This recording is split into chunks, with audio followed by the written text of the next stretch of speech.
Hello everyone, welcome to my new blog.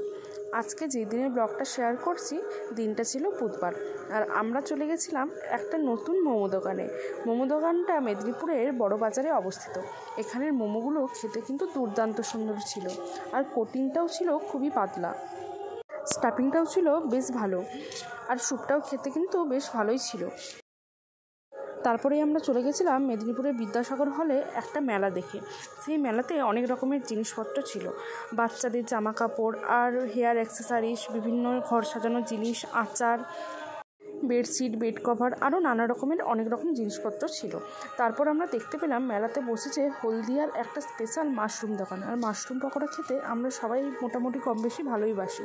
ওই জন্য চলে গেলাম আর এক প্লেট মাশরুম পকোড়া নিয়ে খেতে শুরু করলাম। মাশরুম পকোড়াটাও কিন্তু ভালোই টেস্টি ছিল খেতে, আর অনেক ক্রিস্পিও ছিল।